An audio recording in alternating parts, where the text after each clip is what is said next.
Assalamu alaikum, Kaisa. How are you? Walaikum salam, Rabbi Sahab, Alhamdulillah, how are you? Alhamdulillah, tik thak. Um, Jazakallah for joining us all the way from Indiana today. I know you're here for the regional sports day, but the fact that you had to drive several hours in cold weather, also there's been a lot of snow lately. Was there snow in, well, there must be snow in Indiana. I think there was a big storm, right? Yeah, I mean, it was a little bit like storm, Okay. like few times in the day, but it was mostly snow, kind of road was slippery, The cold was Roads are okay. still slippery. Yeah. They haven't really cleaned up. So they haven't started cleaned up until like I would say 11 o'clock, 11 p.m. last Okay. night. So in the morning when we started our journey, some of the road was clean, Alhamdulillah, but some of them were still there cleaning Oh, wow. or yet to clean. All right. So you're from Indiana. Yeah. You're based in Indiana. Yeah. How is Indiana? Alhamdulillah, so far I have been living there almost 2.5 years, I would say. Mashallah. Yeah, it's been good experience. The reason behind, I would say, it's a small jamaat, small masjids, but the wonderful thing about it that everyone is know each other. Everyone is so connected, kind of like friend, which is really nice about Indiana. And how is Indiana as a state? As a state, Indiana is not bad. I mean, I stayed some other state as well, New York, Missouri. I stayed there, and then now I'm in Indiana. In terms of state, it is not that much scenic, but it's cool. You need what you get everything what you need. Is it expensive compared to other states that you have been to? Yes, I would say it is definitely cheaper than New York. Okay. But it would be a little bit expensive than Missouri, I would say. But it also depends on the locations we are living, right? Some of the location in Indiana even more expensive than some of the area from New York. So it really depends on geographical locations. I have a friend, a very good friend and a brother of mine, Hanan Khan.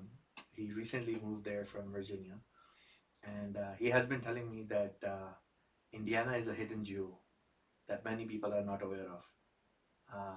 He called me one day and then told me that Indiana is the place to be, and invited me, still inviting me to come and visit him. Inshallah, at some point I will. But he's like, real estate is cheap, and many people from the subcontinent are moving there, and because of that, you see a lot of familiar and similar faces, and Pakistani, Indian, and Bengali culture. It's propping up over there as well.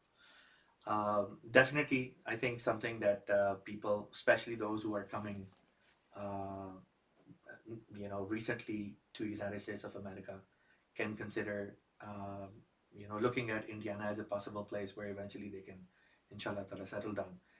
That said, let's dig into our episode of Guftugu podcast. Um, let's start with your brief introduction. I want to capture your life journey, your story. Every man has a story. I want to capture your story, how it begins, and how it has brought you here today. So let's start with your family's introduction. Jazakallah Bisa for having me today. It's really nice to share some of the experience in Ahmadiyya about myself. So I was born and raised in Bangladesh,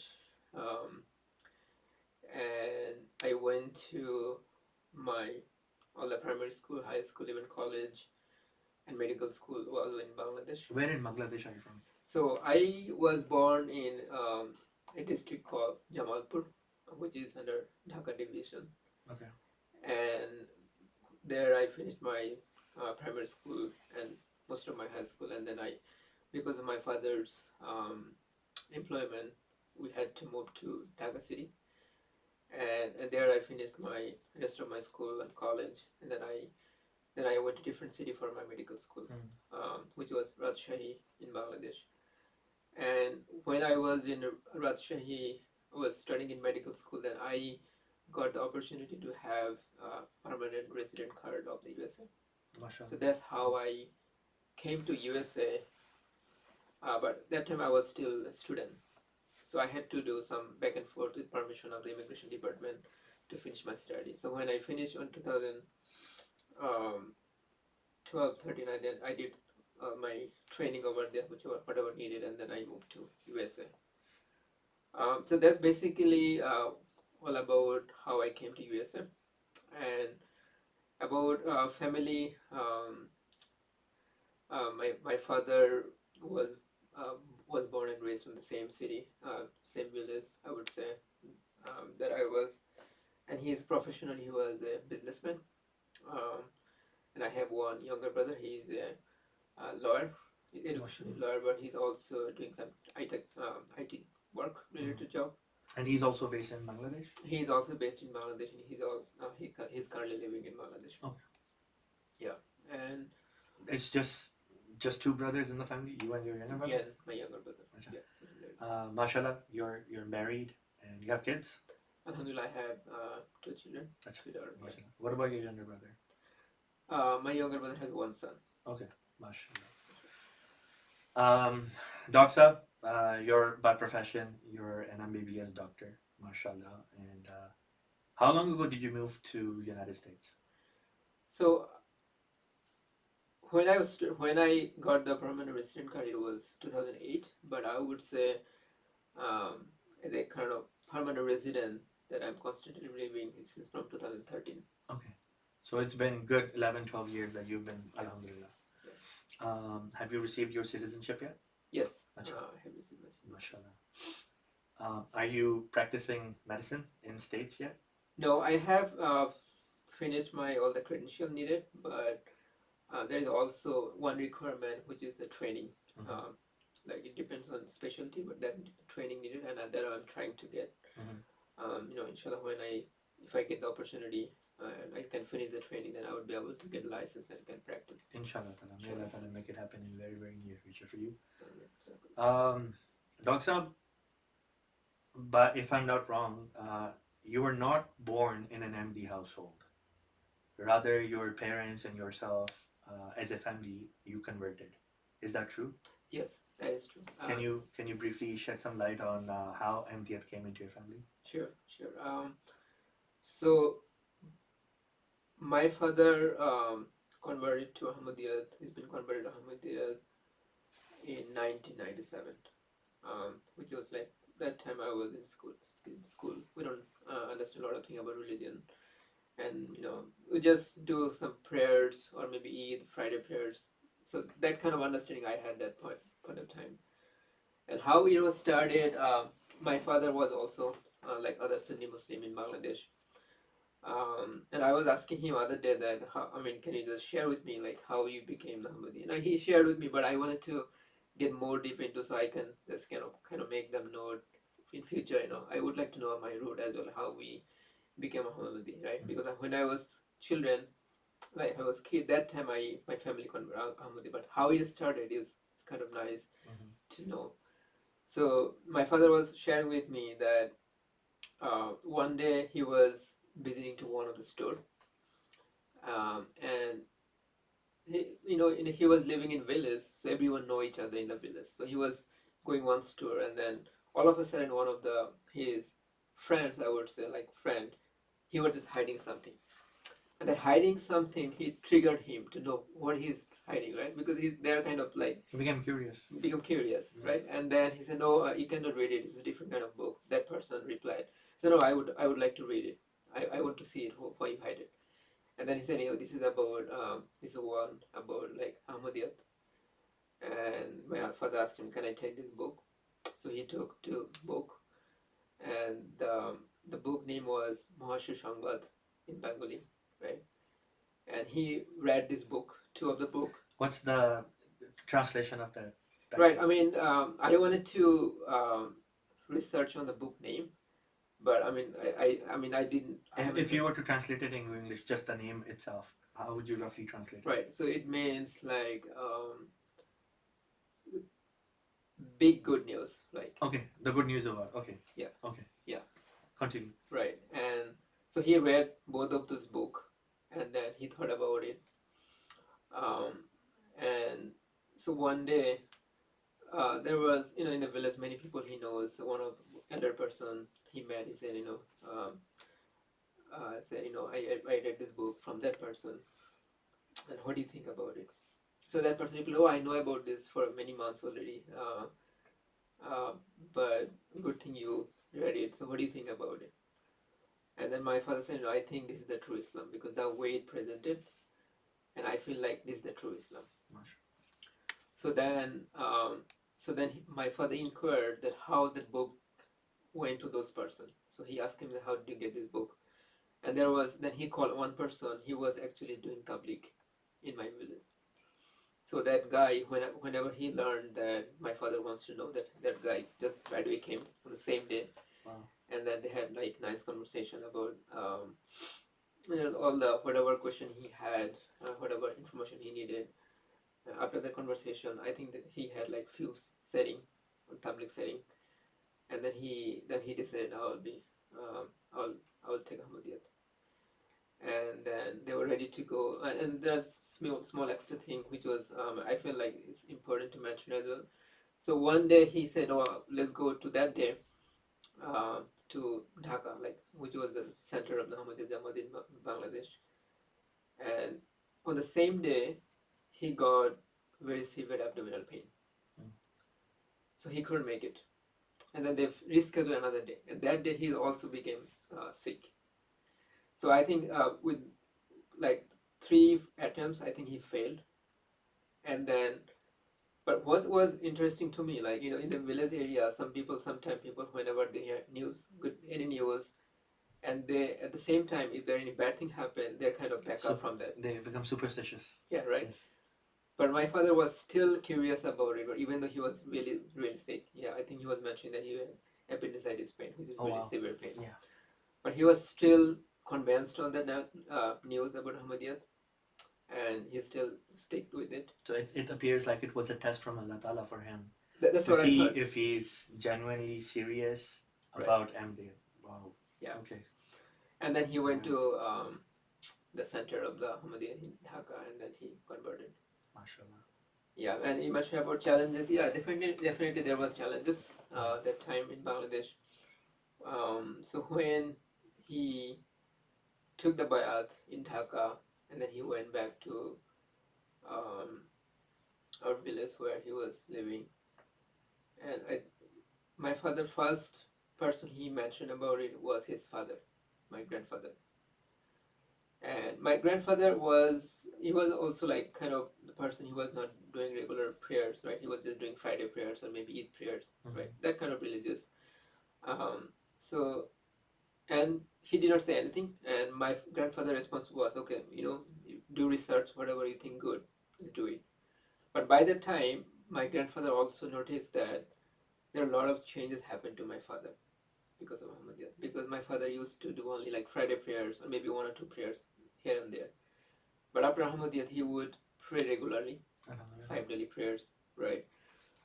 He would read Quran, right? And he would tell other person about good thing about it. Of course, there was not change everything, but there are many positive changes that my grandfather saw into him. So, which helped him to protect himself from other surroundings. So one of the nice thing about my father was he's very friendly with everyone. He can kind of because in the village not many people are that much educated. So my father was kind of he went to a degree. In Bangladesh it's after it's kind of bachelor degree. So everyone kind of respected his study. अगर हमारा ये programme आपको पसंद आता है तो हमारे channel को सब्सक्राइब करना मत भूलिएगा. Like, comment and share this video with others as well. जज़ाकल्लाह. Many people there maybe matriculation or less than matriculation. So whatever he tells people, sometimes they respect, they think about it. So that's the way. So because of that, he was able to spread this message of Ahmadiyyat for many members in that village. And he was mentioning that about 80 to 100 people he was able to make them understand, and they took the bayat. Oh wow. So through your father's tabligh efforts, 80 to 100 people in that village became Yeah. Ahmadi Muslim. Yeah. Yeah. That is amazing. Right. MashaAllah. Alhamdulillah. You were very young when your family converted to Islam Ahmadiyyat. Given the fact that in Bangladesh, Jamaat Islami and many people who have very right-winged, hard-lined ideologies that they follow, it has never been easy for Ahmadi Muslims to live in Bangladesh in peace and practice their religion.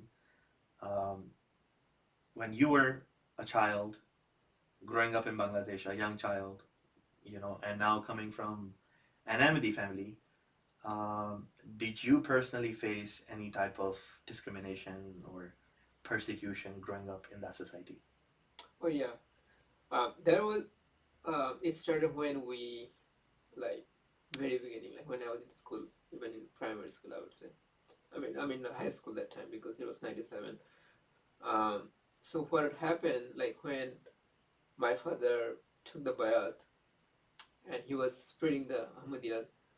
So with that effort, everyone knew that he was Ahmadiyya, right? They would call him Qadian, and I don't know if you know, in our subcontinent, any Qadian they call him Christian. Oh wow! Christian.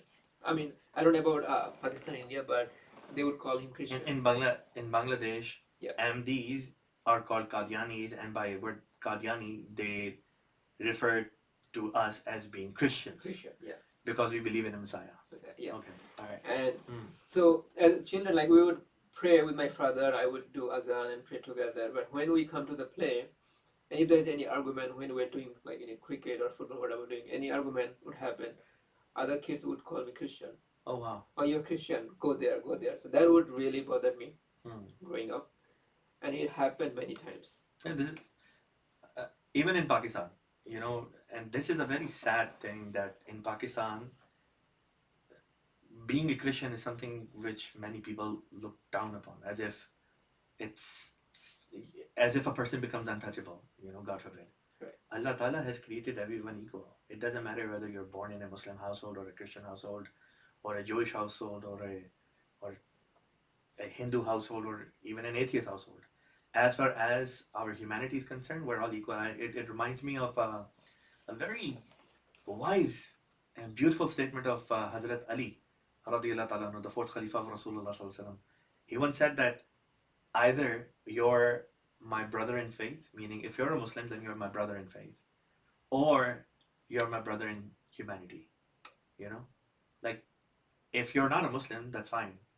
But then if you're not a Muslim, then whatever faith or no faith you have, it makes us equal in the eyes of God in the sense that we're both His creation. Right. So Islam teaches us to see the humanity in the other person. But for some reason, I don't know if it's the culture or what it is, but for some reason it brings out the worst in many people, especially the way they treat minorities. Yeah. So what you're telling me, it is something similar that I have seen many, many times in Pakistan as well. Yeah. And this is, I think they do these words or whatever they do in a very aggressive way, and the minority vulgar person, and they understand that when we do that, they would really feel bad, and they can control or kind of do negative way. Wow. And that was in the when I was kid in the village. But when we moved to Dhaka, in high school in Dhaka city, everyone is busy. Nobody talked about it. So I think in high school life, I didn't have any kind of challenges in that regards of challenges. But when I went to medical school, first few years was okay. But I think around my last 2-3 years of medical school, I had some kind of indirect challenges also. Like I had some very close friends. We would eat together, we would go together, we would play together, we would study together. In medical school, it's a practice that sometimes they would group together and they study for better understanding. So it happened to me that there was one of my friend was very close friend, right? He's a very nice person too. I would not say he's a bad person, but he's a really nice guy. He would help me whenever I needed. We would help each other. Kind of close friend, I would say. And as soon as he came to know that I'm Ahmadi, he came to me a few times that, hey, you are this Qadiani, you should leave it. He said several times to me. I said, no, I mean, why I would leave? I would just say him, no, you cannot leave. He would not listen to me. He would just, no, I don't want to listen to him, because if I listen to these words, if you're saying, I could be in a wrong way. So I don't want to listen, but I will just tell you to come back from there, because this is bad. And that's the one thing. Number two thing, he would not even give my answer of my salam. Wow. Because he thinks that if he answers my salam, he becomes sinner. Wow. Yeah. If he says wa alaikum assalam to you, he will become a sinner. Yes. Wow. And he also shared with his group, like they're Tablighi Jamaat, right? And within few days, I see that all of the Tablighi, my classmate, they would do the same thing. They would not talk with me. They would not answer my salam. So that was kind of, because those all the people we would pray together were kind of close, because and all of a sudden changes that really like affected me a little bit mentally. But I mean, I had real like strong belief that now alhamdulillah, I'm in a like true path. So it did not affect that much, but mentally I was also kind of like not I would say kind of lacking in some friendship, because now I have to create new friendship in a new way. So that didn't happen last 2 years, because that time I was already busy with the study and getting out from the medical school. This is. So whatever friend I created Yeah. in the beginning, that was just kind of lost Wow. because of that. Yeah. I mean, it's very strange and amazing at the same time. The fact that these people who are supposedly your friends, right? They've known you for a very, very long time. They know you have a good character, and they like you. They spend time with you. But then they find out that you're an Ahmadi, and they don't want to listen to you why you're an Ahmadi. Right. And their fear is, oh, if you tell us why you're Ahmadi, we will become misguided. Right. Exactly. How so? Yeah. If they have intellect, Allah Ta'ala has given them aql, right? They're intelligent. If what you're going to say is right, if what you're going to say is wrong, it's a lie, they can say, yeah, no, what you're saying is not right. Quran says this, you're saying something else, or Hadith says this, you're saying something else. Exactly. Right? And it's very easy for them to then judge according to that. But the fact that they don't want to go there tells me that they're scared that what if you start speaking and what you have is the truth, and what they have is falsehood. It's the fear of giving up what they have inherited from their parents. Yeah. They don't want to entertain the idea that it's possible that their parents might be on the wrong path. Right. That they are on the wrong path. Yeah. That they are the ones who are being raised with the wrong understanding of Islam. Exactly. Yeah. Wow. And one interesting thing about it, that there were also some other religious students as well, right? Like Hindu maybe. I don't think there was Christian or any other. Mm-hmm. They feel like going with them is better than me. Wow. That kind of discrimination they would think in their mind because of Ahmadiyya, right? So we are kind of friend. I had like them and the Hindu friend, and so they would not come to me to study with me. They would not go outside. They would not eat with me, but they would feel better with the Hindu, right? Who doesn't follow any Islam at all. Mm-hmm.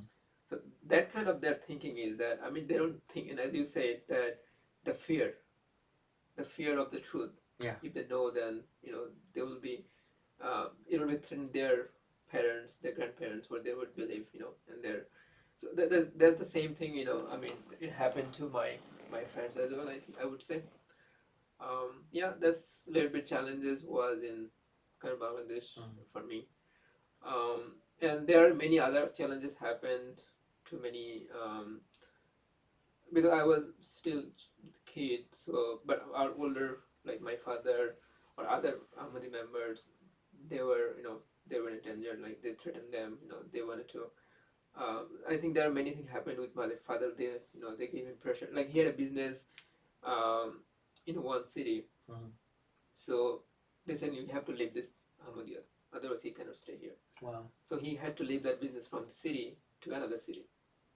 So in another city, he established another business. Like it was like kind of library business. And then he started a coaching school, which was doing really well. Like my father was telling me that they started with 5 students, and those 5 students, all of them got scholarship. Wow. And then when they had a good success, then those people digged into it, like who these people are. And they found out that no, they're Qadiani. And then they also pressured him to move from there. And then he moved from Dhaka city. And then we lived in Dhaka. So that kind of pressure was...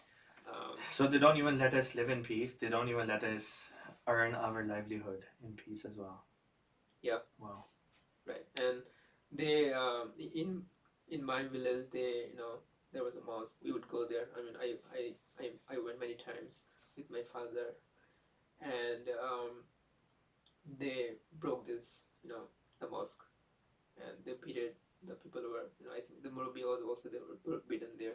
Oh, wow. Yeah. So they attacked our masjid and the Yeah. local imam that we call Murabi. They physically assaulted him as well. There's a video online, I think, on YouTube, and the year was probably around 2005 or something around that time. And there was a crowd of, I don't know, thousands of people, and they're, throwing stones, and they wanted to attack our masjid. And in that video, I think the police is also with those people. And I think the missionary in charge at that time, I'm forgetting his name, Abdul Sahab. Yeah. He is standing in front and he is talking to the police that, do your job, and if you can't do your job, we can protect, something like that. He was saying that, if you want to, like, attack our mosque, our property, if you want to attack our, then you have to go on us. You have to stop, you have to kill us and then do that. Wow. He was that kind of courageous statement. He was really inspiring. I mean, it inspired me, it inspired all other Ahmadi. Were you an eyewitness of that incident? No, I was not eyewitness. It was far from my village, and I think I was maybe, I don't even know what year was that, so I cannot know where I'm. But you've seen it. I seen it in the YouTube. Yes. Yeah, but I heard about it. It happened, but in the YouTube I also seen that incident. So in recent past, couple years ago, our Jalsa Salana in Bangladesh was attacked, and a young Bengali Ahmadi convert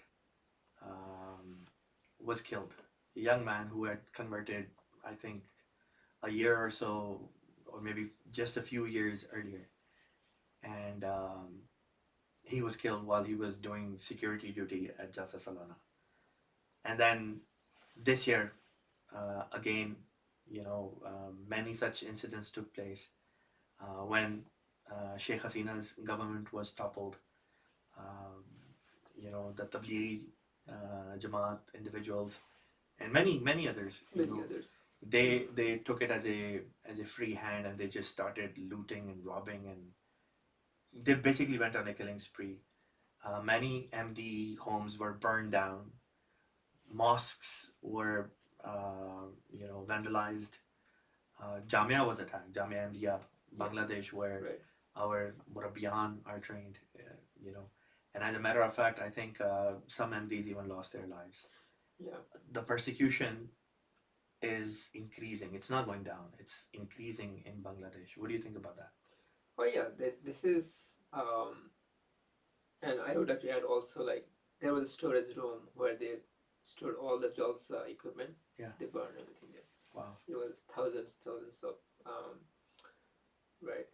Our equipment, whatever amount of equipment that was there, they burnt it all. They burned it all. And it is increasing with the recent political situation. Even, so the right now, whoever is thinking to be a political leader is a Jamaat Islam also. I think they are also part of the Jamaat Islam in Pakistan. So they're in some YouTube videos, and I was hearing one the day my wife was telling me that even they're thinking to ban Ahmadiyyat in Bangladesh as well, like Pakistan. So that kind of the bad situation is coming, God protect us. What's going to happen in so because now before that there was some kind of persecution, but we were able to say our Muslim. We were able to do salam, azan, we do prayer, not like Pakistan. But if that happens, it will be the same thing like Pakistan. Then a lot of people needs to move from there, which is not good. This is really bad time coming, and I hope pray that doesn't come, because if any people moves from their motherland, it's a really struggling time. Yeah. And if it is because of only for religious, this is so unfortunate. Yeah. No doubt. Which is not unbearable. Yeah. You know, Bengalis need to look at Pakistan's trajectory, right? Bangladesh, up until 1970, Bangladesh was part of Pakistan. Right. It was East Pakistan, West Pakistan, right? And something happens and the country splits. And in 1974, during the Bhutto government, Pakistani National Assembly went all out against Ahmadis and said Ahmadis, for political reasons, are now going to be outside the scope of Islam. They're non-Muslim, right? And they made it part of their constitutional amendment. Since then, because they opened up a Pandora's box, since then there hasn't been any real peace in the country. No political party that comes in power is able to fulfill or complete their term. Right? If something happens and the government is toppled, army has been, in, and so many times martial law has been declared, and like the country is in chaos. Rupee has gone down in its value, and Bengali taka has gone skyrocketing. Yeah. The economy of Pakistan has tanked while the economy of Bangladesh has gone up. Because all along, while Pakistan chose a path of discrimination against Ahmadis, Bangladesh, even though many Bengalis were discriminating against Ahmadis, the government was not. Government wasn't, introducing any laws per se against Ahmadis. But now, if Bangladesh also goes following Pakistan, if they try to follow the same footsteps of Pakistan, then I'm sorry to say, but I fear that the trajectory that Bangladesh will set for itself is not going to be that different from what Pakistan has been doing to itself. I mean, as a member of Ahmadiyya, I strongly agree and believe with that too. And that it's going to happen. That will be happening because, Bangladesh need to understand, like, it has a small country, it has a lot of populations. If the God blessing doesn't stay, they cannot survive. Yeah. With a small country, with that such amount of populations. Yeah. So, when God helps, I think it will still be okay. As you said, it was blooming up, even though in a small country, large population, their economy was good, the education was good, many things was happening, industry was happening. But if that's the path they take, I definitely see that's going to happen. That blessing is not going to stay there anymore. Yeah. And if that blessing is not there, then they cannot survive with such population in a small country. Well, we Ahmadi Muslims are taught to pray for the countries that we come from, pray for the country where we live. So no matter what Bangladesh does to its Bengali Ahmadi Muslims, wherever Bengali Ahmadi Muslims are, whether they be in Bangladesh or outside, we will always pray for Bangladesh. And we will pray for the well-being of Bangladesh and for the Bengali people. Because that's what Islam teaches. When Rasulullah sallallahu alaihi wasallam was forced by the Meccans to go and take refuge in Medina, did Rasulullah sallallahu alaihi wasallam pray against Mecca or its people? He did not. So much so that when he actually went to Taif and the people of Taif started throwing stones at him and injured him severely, so much so that blood was, dropping from his face, his head, his entire body was injured, and his shoes became filled with blood. Even at that time, when an angel of Allah appeared and said to Rasulullah sallallahu alaihi wasallam that if you command me, I can bring these two mountains between which the people of Taif live. I can make these mountains fall over these people, meaning I can cause an earthquake and these people will be killed. Rasulullah sallallahu alaihi wasallam said, that's not why I'm sent. my people do not know what they're doing. Right. So I pray maybe one day these people or somebody from among their children will accept Islam, and that is exactly what happened. Eventually, the people of Taif, within the lifetime of Rasulullah sallallahu alaihi wasallam, they converted to Islam. So we follow Rasulullah sallallahu alaihi wasallam. Our enemies can hurt us, beat us, even kill us, but our spirit will not be broken, and we will always pray for Bangladesh. We will always pray for the Bengali people wherever our MD Muslims live. You, alhamdulillah, Dr. Saab moved to United States, and you're currently serving as a regional guide of our youth wing for the Great Lakes region, and you're also serving as the regional secretary Tabligh for the region at a Jamati level. How are you finding your role as regional guide? Is it challenging? It is mixed both, I would say, because this is a great opportunity from God Almighty. Definitely. Nothing good comes without challenges. So I feel like there are some challenges because it's a big region. There's a lot of diversity, different age group in the youth, among the youth. Mm-hmm. There are many challenges, but I feel like it is an honor. I'm honored to have this opportunity, and I look forward to to work with this all Khuddam, inshallah, and I hope to see this Khuddam, they take the true Ahmadiyyat, they spread the Islam of true Ahmadiyyat in this region, so they can be a role model for this region, inshallah, for these states. That's what we're. Kaisa, you yourself are a role model for us. You come from a convert family, and you've excelled in Ahmadiyyat, alhamdulillah. You have embraced Ahmadiyyat, and Ahmadiyyat has embraced you.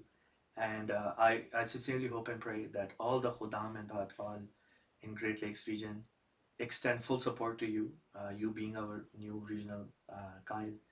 I pray that under your able leadership, Great Lakes region is able to reach new heights. So, Kaisa, alhamdulillah, you've had the experience of, being a member of Majalit Atfal al-Ahmadiyya and Khuddam al-Ahmadiyya in Bangladesh.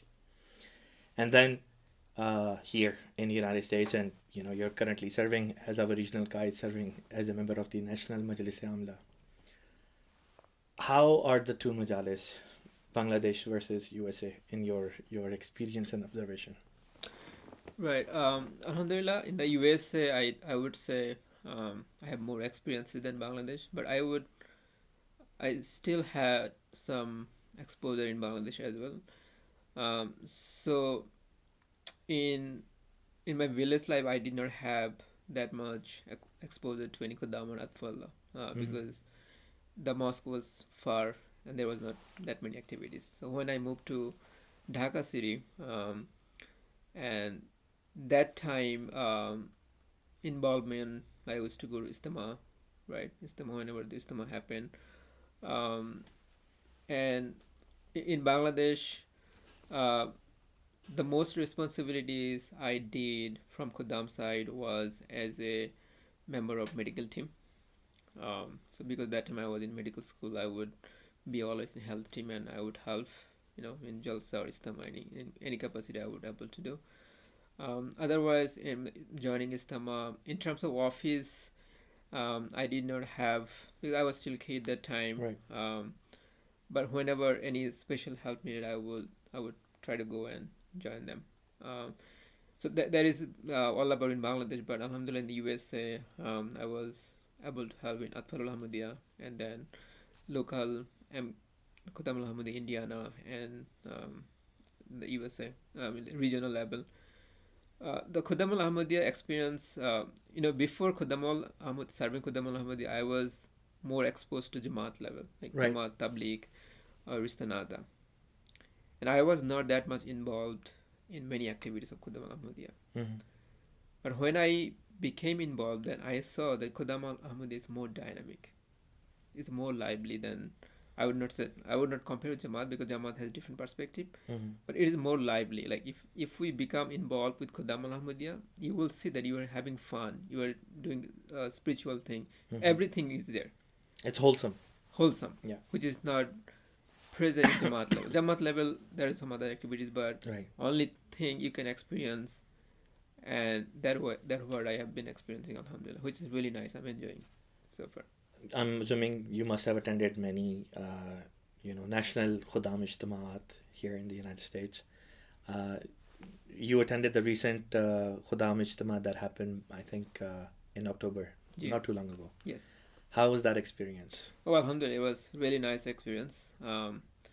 And that kind of thing I always like going together, Yeah. right? We went in a bus. It's a kind of like picnic, right? Yes. Which is, and when all Khuddam together, like when you go picnic from outside people, there are different kind of people, different kind of thinking. But when all Khuddam together, they're all going for same thing, thinking is same, doing everything, which is really awesome experience.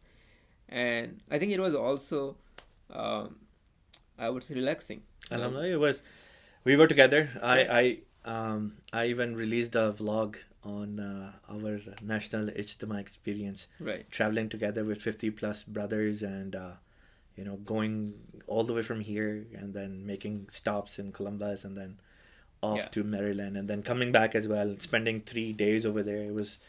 It was out of this world experience. It was so Right. good. Alhamdulillah. Awesome. Yeah. And I would like to add this, Yeah. of course, that I travel Maryland by car, by car itself, and then by flying. That was the most relaxing one. It was The experience that we had in experience, the bus. and even the comfort was more. Yeah, Alhamdulillah. Yeah, comfort was more. I didn't have to drive. I just sit in the bus, went together, chit chat, sleeping, we're doing everything, Yes. eating. It was wholesome again in the Yes. Istama. It was alhamdulillah. Istama was good too. There was Yes. many attendance than other years. In general, it was. I'm told the last time that Detroit Majlis, not just Detroit Majlis, sorry, Great Lakes region did something like this where they chartered a bus, like a full bus, 50, 60-seater bus, and traveled together. It was like late 2000 and, like around 2009 and 10, somewhere there. So it took 14, 15 years to do this exercise all over again. Yeah. And it was so worth it. Yeah. Amazing. Alhamdulillah. I hope in your qiyadat this becomes a tradition and we continue this, that Yeah, every inshallah. year we go for regional ijtima, that there is this regional bus, Yeah, It'd be and so I that's what I want to do. In God, it all depends on God's wish. of Inshallah. course, too. But that is also my kind of way I do. Like even when I was kind of Indiana, whenever any activities we would do, we always would go together. Amazing. I mean, we would go to FRC, would go together. Mm. We would go Istama, we would go together, and most of the activities we attended regional level, we tried our best to come together, even though it was possible by the single person. But I always try to make it together, so that has many benefits from it. One, all the people, they know each other. Sometimes they become friend each Mm. other, and also it's kind of more enjoyable, I felt. So that, I mean, this kind of thing I like it. So that, as you said, the tradition, if can be continued, inshallah, I will try my best to continue. Inshallah. And all the Khuddam and the Khuddam parents, the Atfal, we're all here standing by you, and we're ready to serve with you and say labak to our regional qaida, inshallah ta'ala. Moving our conversation forward, I would like to ask you, how do you balance your family life with your Jamaat life and social life? How do you create a balance? Because the reason I'm asking this is because some people give a lot of time to Jamaat, but then their families say that, oh, you're not helping out at home, or you're not giving enough time to the wife or the kids, or vice versa. Some people are so involved with their family life that they don't give any time to Jamaat, right? So how do you strike a balance? Alhamdulillah, it is. I learned from experience. Of course, I make mistake. I learn from there. Right. So what I found that doing Jamaat activities doesn't affect that much in family life if we can utilize the time properly. So what I do, like I fixed my, the way Huzur said, that you take your schedule, like you see how you worked previous days, and based on that you think and how you can work. And I do the same thing, that so this is the time I will do for my study, this is the time I will be working, and this is the time I will be giving my time to my family.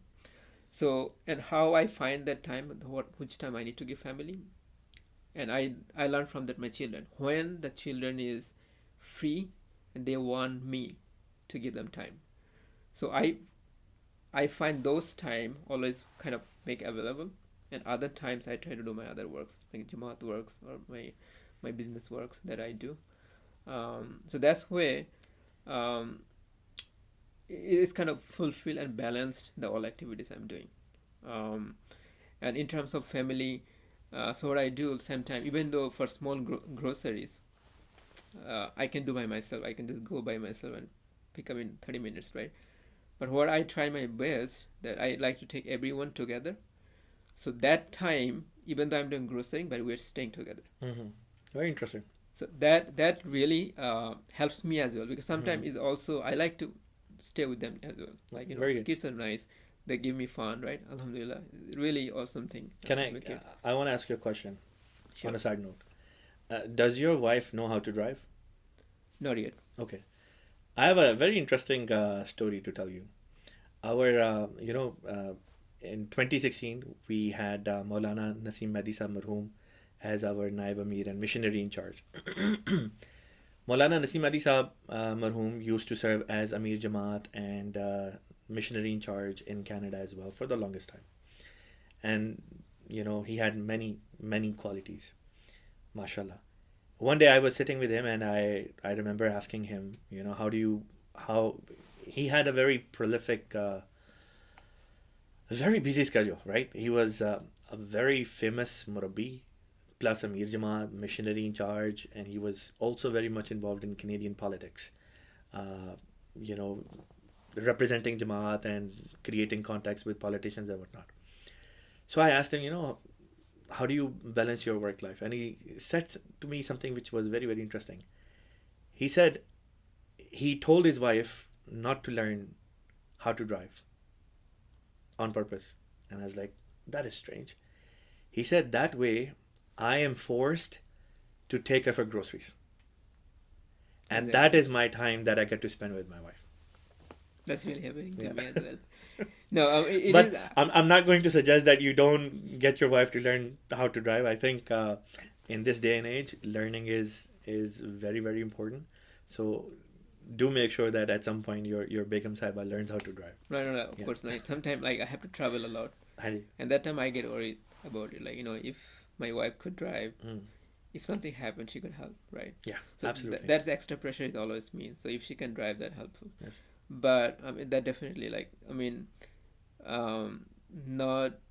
I would put this way, that those are the times I'm finding Mm. and just trying to giving them, and that helps. There was a point in time when my wife didn't know how to drive, and so either we would go together to do groceries, which was amazing, or I would go by myself. But then, alhamdulillah, I think it was 2020, mid-COVID, my wife learned how to drive, and it removed a lot of stress that I would have, because every time I had to travel for my Jamaat work, every time and any time that I would be traveling and I would be out of state or elsewhere, there would be this thought that if there is an emergency, my wife cannot take care of things on her own. Yeah. She would have to call Sadar Lajna or this or that in order to get some help, because Right. we didn't have any relatives around us. And grocery was one of the things that, if she needs something, because my kids at that time were young. They're still young, but at that time they were very, very young. So if she needs, kids related stuff, she won't be able to go on her own. And neither would she nor I would feel comfortable asking somebody else to help us, with these things. But alhamdulillah, when she learned how to drive, then she became self-sufficient, she became independent in that sense, and many, many benefits, alhamdulillah. So previously, like I said, that would be my family time, that we would travel together. But afterwards, because she started taking care of those things on her own, so now I lost that opportunity to spend time with my wife and kids. So now I have to make sure that I find time in my schedule, that I sit with them sometime, watch TV or go for a drive or go grab a bite outside, or just at times just sit and talk. Right. Over a cup of tea or coffee, just sit, talk, and just wind down and relax. So I'm very happy that alhamdulillah you're balancing your time. It reminded me, there was a khadim, actually one khadim from Zion and one khadim from Virginia had a mulaqat with Hazur. This was few years back. To one khadim, and they both asked the same questions. One khadim asked in a private mulaqat, Hazur, how much time should I give to my family versus how much time should I give to Jamaat? Hazur told the person who was from Zion, Hazur told him, spend 3 weekends with your family and 1 weekend give to Jamaat. And the khadim who was in Virginia, when he asked the same question, Hazur told him, spend 3 weekends working for Jamaat and 1 weekend with your family. So Hazur did not give a blanket answer. Hazur gave an answer keeping the individual in mind. That one individual needed to spend more time with his family, so Hazur told him, you spend 3 weekends with your family, 1 weekend with Jamaat. And the other person was spending more time with his family and less time with Jamaat, so Hazur told him, you spend more time with Jamaat, right, and less time with your family. It's based on requirement. Yes. Yeah. It's exactly what the person needs, and this is the beauty of Khilafat. And this naturally brings us to the next segment of our discussion. I always say this, no conversation among MDs is complete until we talk about our Khilafat experience. What's your Khilafat experience? Have you met any of the Khulafa? Have you met Khalifa Rabi or Khalifa Khamis? If you have, what was that like? Yeah, alhamdulillah. I haven't met Khalifatul Masih Rabi, but I met our current Khalifa, Khalifatul Masih Khamis Adallahu Ta'ala bin Nasir Aziz. So first time I met him when Huzur came on to USA, not this one, the previous one, 2018. 18, yeah. Okay, yeah. And then the last mulaqat I had with Huzur when from the Great Lakes region we went to. This was 2024. Yeah. Early 2024. You went with the Khuddam from this region. In the month of May, yeah, we went to. With Khuddam from the Great Lakes region. And you guys had a very, alhamdulillah, an amazing mulaqat with Hazur as well. Well, alhamdulillah, we, the mulaqat was supposed to be for 15 to 20 Khuddam, but we went less Khuddam. Because of that, it was 7, 8 Khuddam, but we were able to, whatever we wanted to tell, I think we told everything, and Huzur was waiting for us in anything you get shared. Oh. So that amount of time we got from Huzur, alhamdulillah, it was. I think every Khuddam over there was able to share everything about him, like whatever concern he wanted to have, any question or any suggestion, anything they needed, we were able to. Any guidance that they needed. How was the experience of praying behind Hazur? Oh, alhamdulillah, it is always peaceful. That's what I like more, right? When. Even though every mosque is very peaceful, but when behind Huzur prayer, it works a different level of spirituality level that I'm praying a Khalifa of the time, and the concentration goes a different level. Yeah, and that's really amazing. And I just forget about everything. We just focus on the prayer, which is really awesome. Which, if I can practice in my other prayers, I would feel like that prayer would be kind of the requirements it needed could fulfill, but behind prayer Huzur, it always kind of met that requirement, which is really nice behind Huzur. Many Muslims must think, how would it be like praying behind Hazrat Abu Bakr Siddiq Razillah Ta'ala or Hazrat Umar al-Faruq or Hazrat Usman or Hazrat Ali. May Allah be pleased with all of them. They can only think, they can only envision, they can only dream about it. Right. But we, the Ahmadi Muslims, how blessed and lucky we are that we have Khilafat. Right. We have a Khalifa. We can pray behind our Khalifa and feel that spiritual connection, not just with the Khalifa, but with our Allah as well, right? Exactly. And the whole point of Khilafat is to connect us with Allah anyways, right? Exactly. So when we listen to the beautiful, soothing recitation of our Imam, it takes us into a completely different spiritual realm, like you said. It takes us to a higher level. Yeah. And then please, the first yeah. mulaqat, in 2018 when Huzur came, That was a family mulaqat? there was family mulaqat, Okay, and yeah. me and my wife was there, and there was like first experience for us that when Huzur comes, how the Ahmadi behave. Because when Yeah. we were in Bangladesh, we never felt this, we never Yeah. saw this, like when Huzur comes, when Khalifa comes, how the people reacted. And so we did not have that much plan, right? Or Huzur come, when Huzur comes, many people, whatever time Huzur stays, they take day off for like 3 weeks, 4 weeks, Yeah. right? So we did not know about these things Yeah. when Huzur came on first time. So, and when we submit application for mulaqat, we had the mulaqat only. So we felt like only mulaqat they will go and just pray behind Huzur and come back. But when we went for mulaqat and we saw the environment there, and then I felt that why I didn't know this thing. And I would take day off like for a week and I would stay here and pray behind Huzur. And the mulaqat was maybe for 5 minutes. We were waiting. I went from New York to Philadelphia to meet Huzur. We were in a traffic. We were getting late. We were just kind of very excited. We'll go there. Like there's one person was driving us. And I was telling him, hey, take this route, take that route. I was just bothering him, right? Just go quick. We're getting late.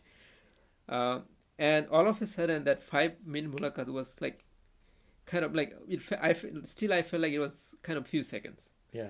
And how that minute went, I don't know.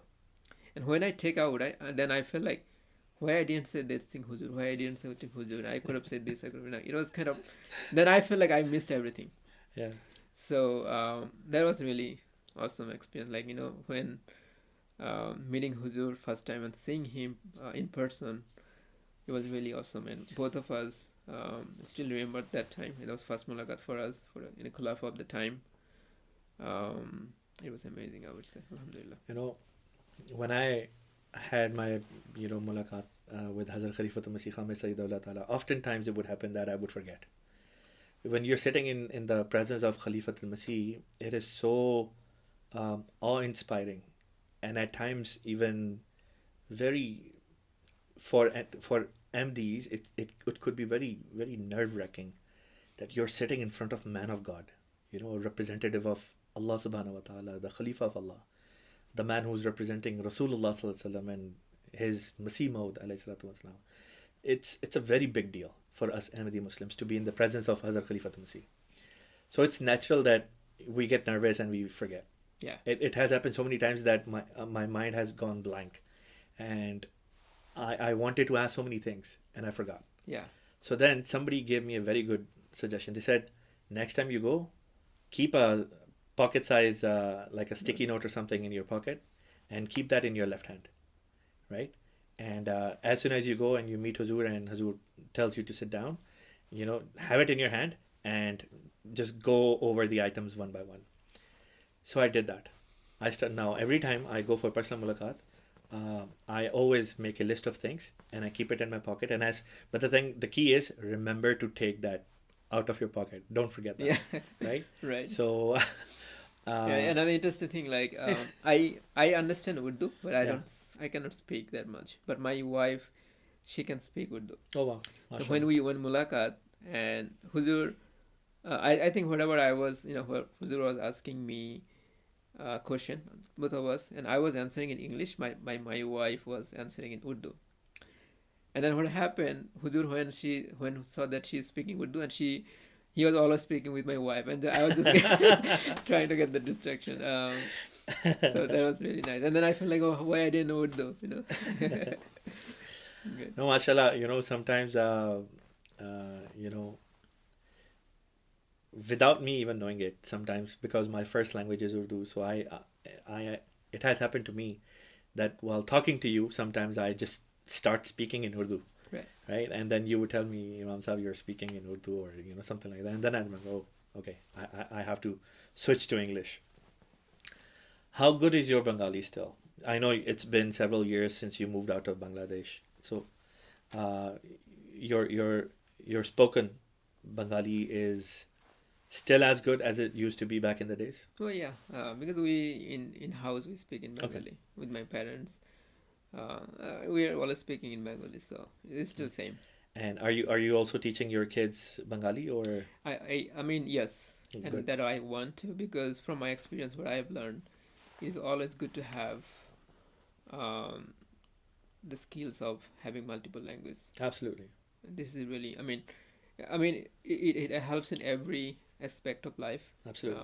Of course, in professional life, and it really helps. It's additional, and nothing wrong with that. You're just learning additional language. Nothing wrong, but many benefits. I 100% agree with you. And I would like to, and I mean, now what we are doing, my kids, the younger one is still young, right? The older one, she's learning different words now. MashaAllah. In the beginning, we would say something English, but now whenever we say English, we also try to say in Bengali what does it mean. So she knows two words together.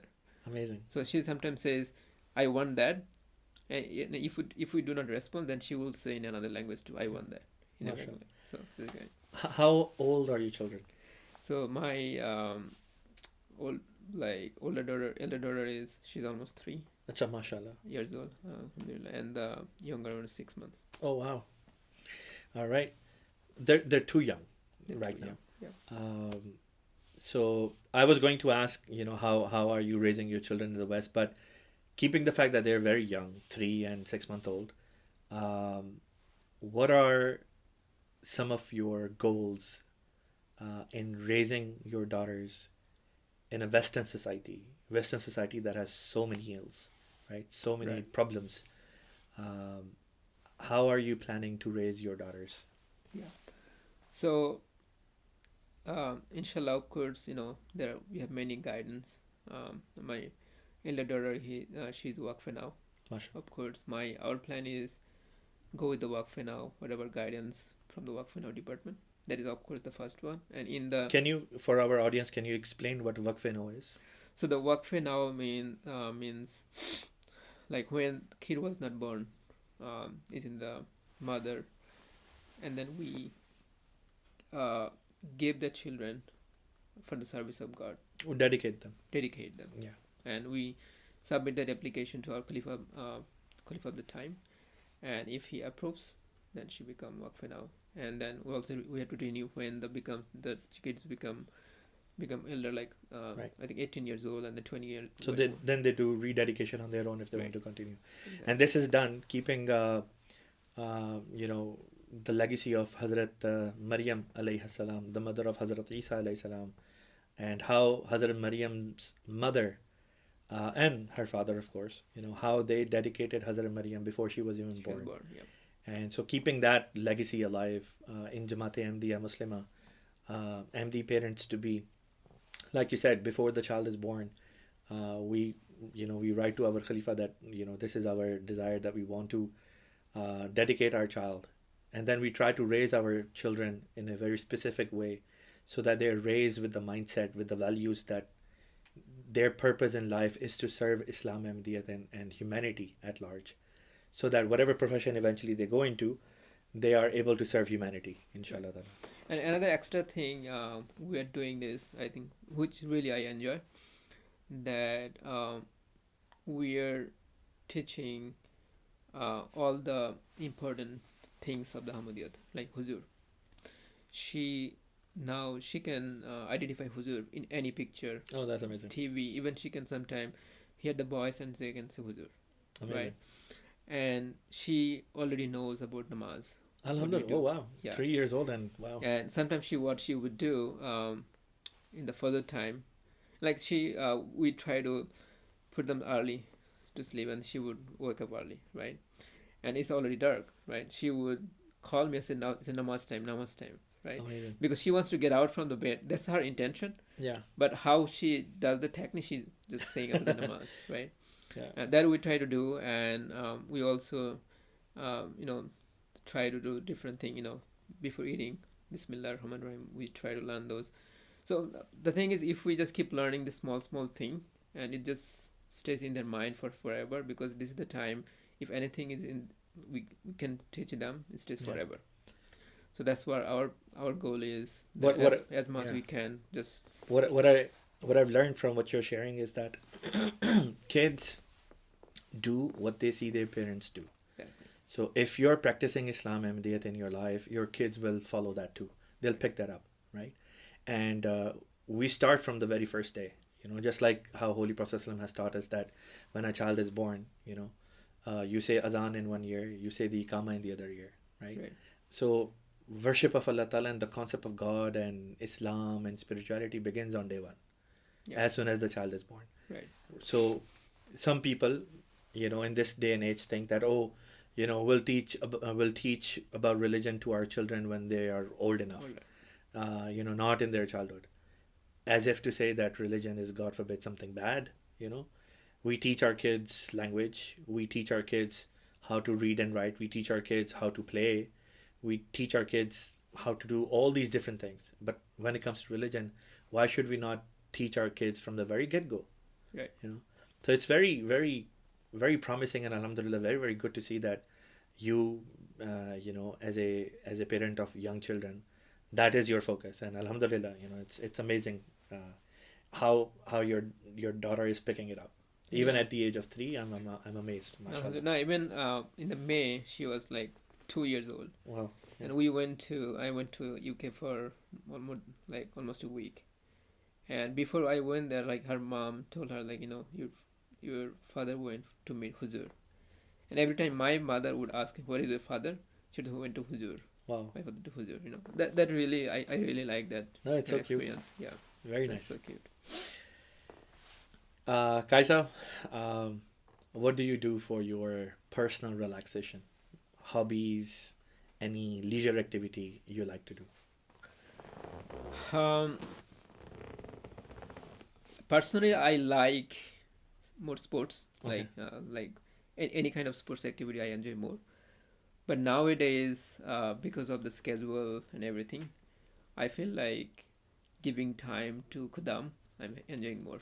Oh wow. Like Right. let's say I was talking with one of the Kudam when I was coming, that other days we are always busy. Like whenever we have a regional meeting or anything meeting, that's the day I feel more relaxed, because I don't think anything about it. Just Kudam about we're playing, maybe sometime we're talking different things. That is the more relaxing time I'm getting right now, because I don't have the time to sports right now, like when we go to Indiana. So that's how I'm getting more pleasure right now. Wow. Yeah. Amazing. And the playing with the kids. Yeah. Right Of now. course. Yeah. This is my case as well. After a long day of work, when I get home, the welcome I get from my kids is just too good. It's just amazing. And once again, Jazakallah for your time. Really, really good. Long time coming. I wanted to have this conversation for such a long time, but finally, alhamdulillah, Allah Ta'ala made it happen. We were able to sit together and have this conversation.